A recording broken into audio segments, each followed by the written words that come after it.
Hello everyone, hope everyone are doing great. In today's video, we will see how to deploy a application in EKS cluster.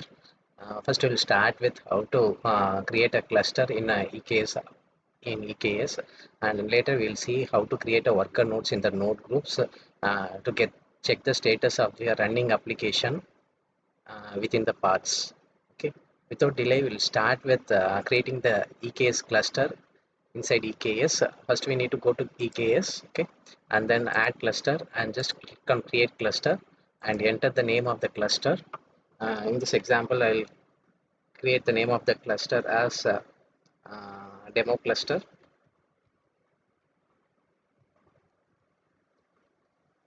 Okay, always select the latest version of the Kubernetes. Kubernetes I'm selecting is 1.29.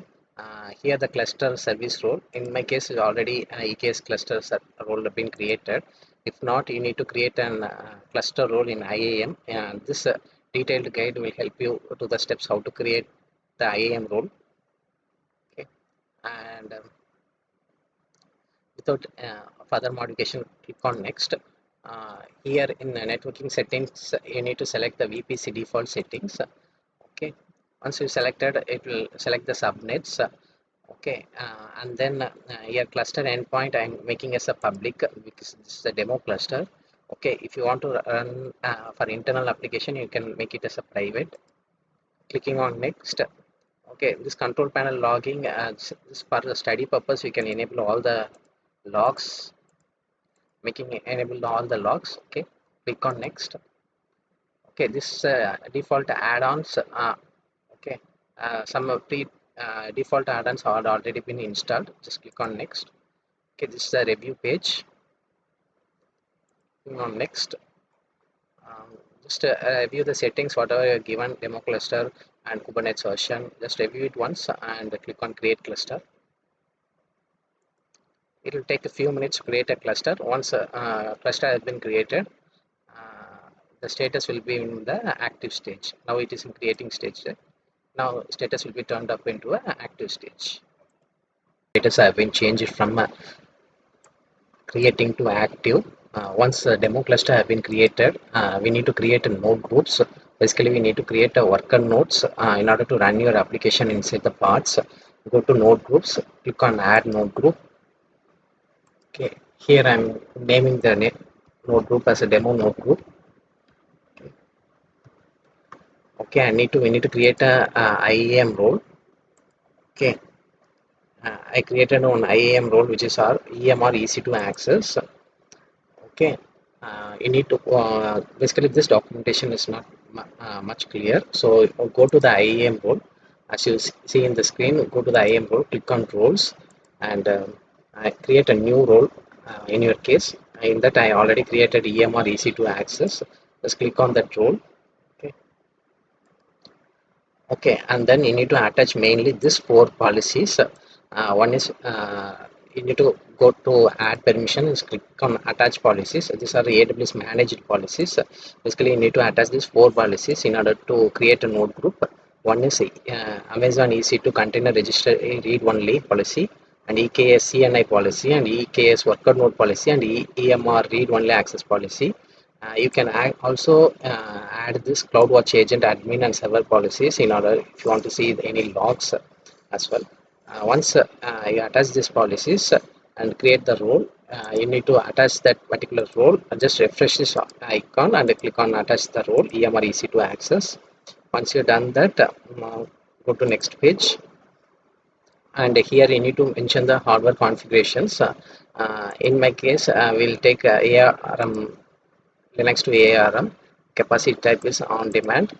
Okay, we don't need M6G large. We'll take 4G micro in our case, and reducing the disk size of 15 GB as well.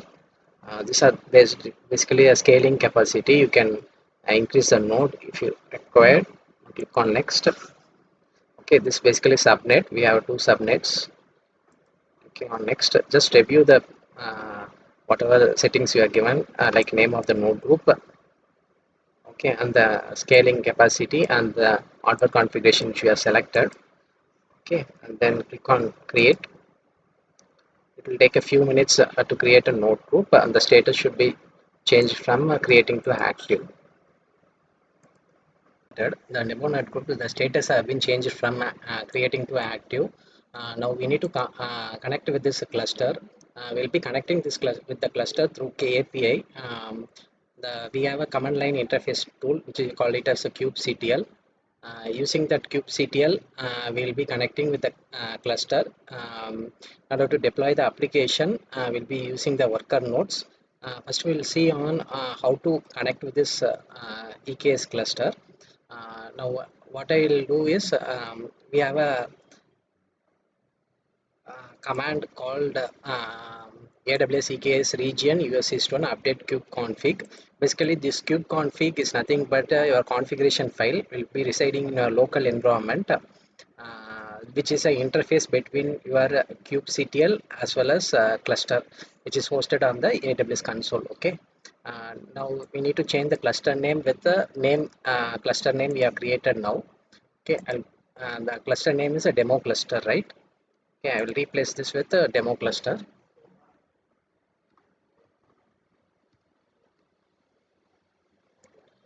Okay, just copy this command and go to your Visual Studio terminal and just enter it. Okay, what will does is it will create a kube config file. If already kube config file present in the location, right, it will update the kube config file. Basically, this configuration file will have the information in order to connect to the cluster in the console. Okay. Once you've done this, we need to deploy the application file. Okay, before deploying the application file, whether the configuration have been done correctly or not, we can check using kubectl cluster info command.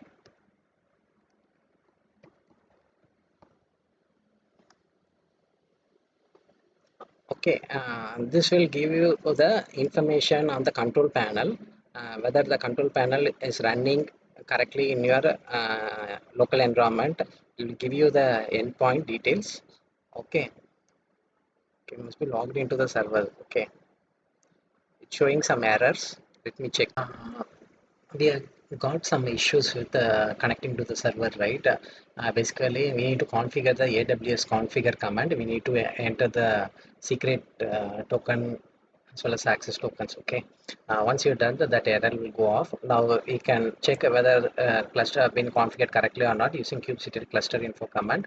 Now we can see kubectl control plane is running at this particular endpoint. Okay. This control panel usually is managed by AWS.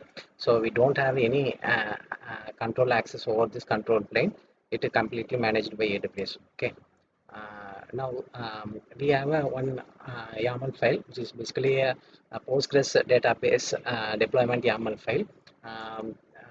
This is a sample YAML file to create a Postgres database. Okay, and basically to have a service name as well as a deployment name. The service name we call it as a demo DB, and we have a Docker image. This is a Docker image it will pull once we deploy this file. Okay, we'll go ahead and deploy this YAML file. Okay, we'll create this YAML file in your worker nodes, and we'll see the status of the pods and services. Okay, in order to deploy this YAML file, we have one command called kubectl apply f command. Basically, what we need to do, we need to give this YAML file. Okay? You need to navigate to the path where the YAML file is present, the database.yaml, right? Okay, you need to replace the deployment.yaml with the database.yaml. Okay, once you've done this, just copy this command and enter in your terminal.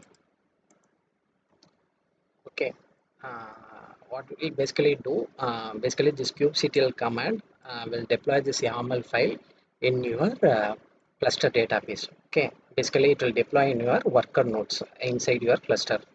Okay, yeah, we have created this. Now what we can check, whether we check the pods are running or not. um, to check the pods are running, you need to use the command kubectl get pods. Okay, okay, the pods is in the running pending status. Okay, um, it will take few minutes to run. Okay, basically we have completed configuring the kubeconfig file, and we have created deployment, and we have run this. We are currently checking in the pod state. We have a pods running status as pending, right? Now it has been changed to running. What you have done is we have a because I chosen the micro instances, some of the instances have already been taken by daemon nodes. Okay, so what I done is I went to the Kubernetes node group and I increased the node group size from 2 to 3. Okay, if you go to here, I increase the node groups from two instance to three instance. Once we have done that, I'm able to see the pod status is running. Okay, now what I'll do, I'll get the services as well, because this database YAML file we have both parts and services. Okay, we have checked the status of the parts. Now we'll check the status of the services as well. Okay, this service app DB is a service name.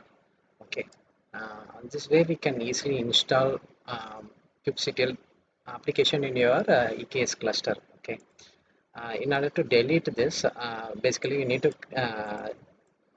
using delete command, you need to give the YAML file name. Okay, basically it will delete your application. Okay,